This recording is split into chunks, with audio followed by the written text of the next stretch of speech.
we are talking Boogeyman, and this is directed by Rob Savage. Savage is probably best known for directing Host, which was kind of a somewhat of an indie smash hit. He also directed Dashcam, which was somewhat kind of divisive. I kind of liked it, to be honest, but it was divisive. But they were kind of found footage movies. Here we have a very traditional horror film, actually based on a short story from Stephen King. So Boogeyman, just to be clear, this is not boogie as in dancing boogie, although that would be cool.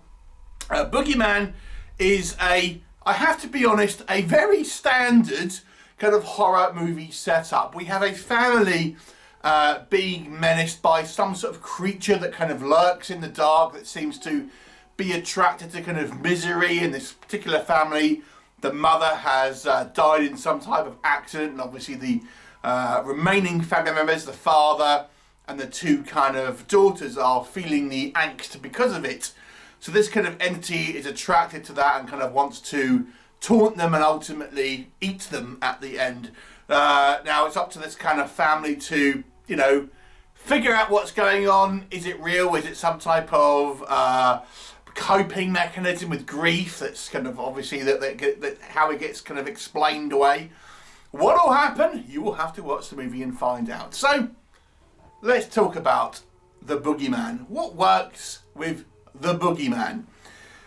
Okay, so I have to say I enjoyed the actual creature in this one. It has a very interesting kind of gimmick, I would say, in regards to its physical portrayal. I won't go too far away, but if you've seen the thumbnail, you might notice it looks like it has a weird sort of mouth. So all I'll say, I thought it was quite an interesting and kind of very unnatural kind of looking kind of creature, is all I'll say. So I like the design of it. It's also kind of like spindly, so it's kind of like darting around in an unnatural way. So I actually did like the kind of the idea behind the mechanics of this kind of creature. Obviously, you know, these monsters always are kind of hanging around in the dark and don't like light and stuff like that. So that's all kind of fairly kind of standard, but I like the design. I like the way this kind of is, it moves around and some of the ideas behind it. So that was all good.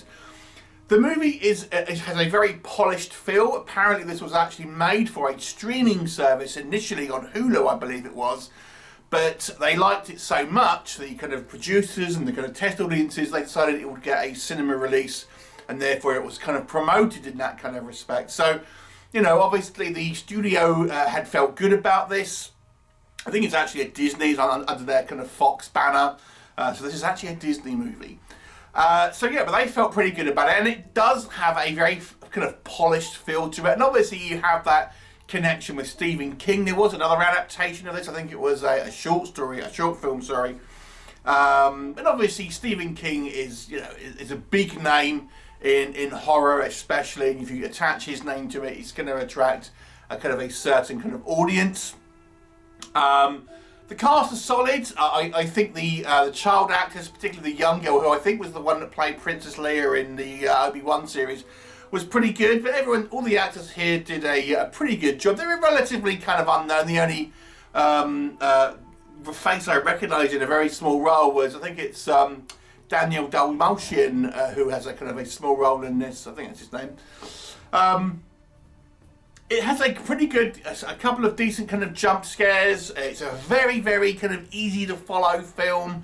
It's not trying to break the mold at all. So if you just want a kind of, you know, very much a standard, conventional kind of horror movie, I feel this is a good one to watch. If you just want to kind of like, you know, your mum likes horror films, but she doesn't want anything too clever. She wants a nice, easy to follow movie.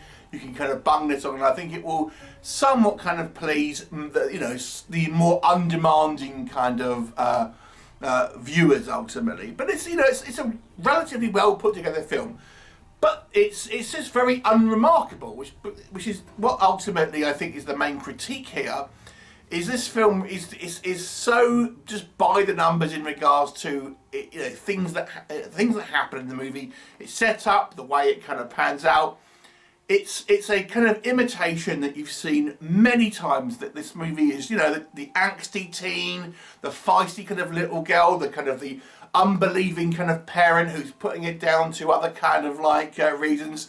Characters kind of walking around not turning the lights on. Okay, they try a couple of times, it doesn't work, but there are plenty of times where we see sequences where they're literally right next to a lamp and they're in the dark and don't kind of turn it on and things like that.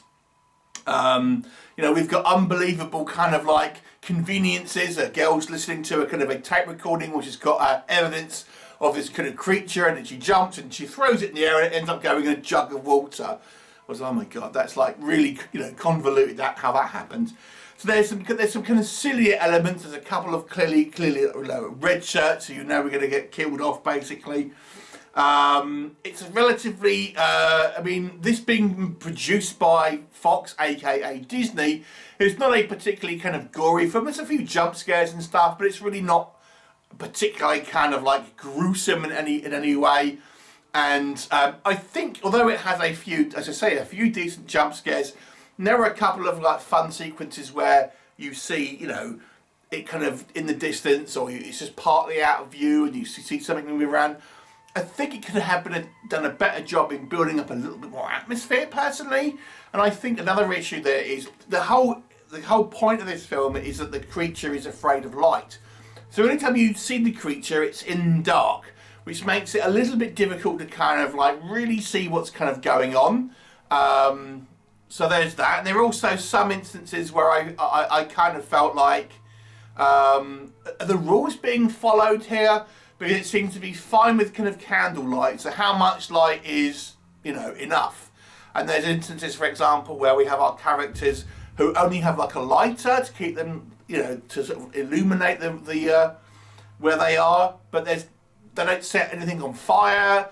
You know, there's like, we see that they've got some type of hockey stick that they're trying to beat this kind of creature with.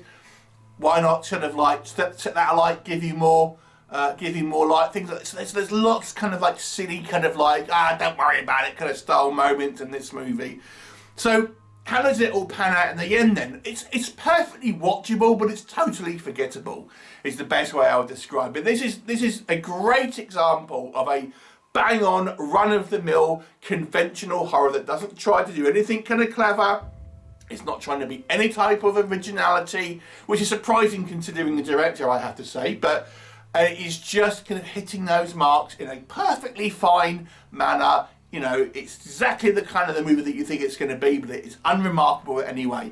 I'll give it a bang on average in that case, a 5 out of 10. Have you seen it? What did you think of it? Leave me a comment and I shall look forward to seeing you next time.